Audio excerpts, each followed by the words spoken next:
Hello all, welcome back to cook and travel with Jenny. இன்றைக்கி நம்ம சேனலில் அதிகமாக மசாலா இல்லாமல் ரொம்ப மைல்டான ஃப்ளேவரில் வெஜிடபிள் ரைஸ் பாத் எப்படி செய்கிறதுன்னு பார்க்கலாம். ஃபஸ்ட்டு மிக்சர் ஜாருக்கு ஒரு கைப்பிடி புதினா, ஒரு கைப்பிடி கொத்தமல்லி, 5-6 பச்சை மிளகாய், ஒரு டேபிள் ஸ்பூன் சீரகம், கொஞ்சமாக தேங்காய் சேர்த்துட்டு தண்ணி விட்டு அரைச்சிக்கோங்க.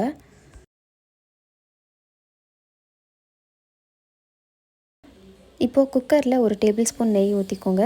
5-6 டேபிள் ஸ்பூன் எண்ணெய், பிரியாணி ஸ்பைசஸ் எல்லாம் ஆட் பண்ணிக்கோங்க. இப்போது நல்லா ஃபைன் சாப் பண்ண புதினா கொத்தமல்லி, அப்புறம் 2 வெங்காயம் நல்லா ஸ்லைஸாக கட் பண்ணது சேர்த்துட்டு நல்லா வறுத்து விட்டுக்கோங்க.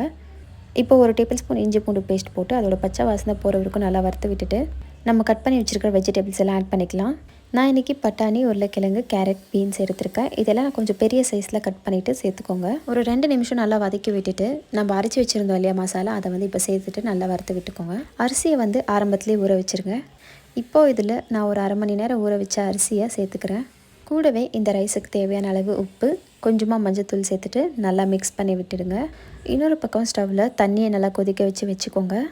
நம்ம தண்ணியை கொதிக்க வச்சு ஆட் பண்ணுறதுனால நம்மளுக்கு ரொம்பவே சீக்கிரமாக முடிஞ்சிடும். நான் இப்போது இதில் சுடு தண்ணியை தான் ஆட் பண்ணிகிட்ருக்கேன். உங்களுக்கு தேவைன்னா நீங்கள் பச்சை தண்ணி கூட ஆட் பண்ணிக்கலாம். இந்த குக்கரை மூடி வைக்கிறதுக்கு முன்னாடி ஒரு 1/2 லெமன் இதில் ஸ்குவீஸ் பண்ணி விட்டுக்கோங்க. நல்லா கலந்து விட்டுட்டு குக்கரை மூடி போட்டு வச்சுருங்க. ஒரு 2 விசில் வரட்டும். அவ்வளோதான். ரொம்ப ஈஸியாக, ரொம்ப சிம்பிளாக, அதிகமாக மசாலா எல்லாம் இல்லாமல் ரொம்ப மைல்டான ஃப்ளேவரில் ரைஸ் பாத் ரெடி. ஸோ கண்டிப்பாக நீங்களும் ட்ரை பண்ணி பாருங்கள். எப்படி இருந்துச்சுன்னு கமெண்ட்ஸில் சொல்லுங்கள்.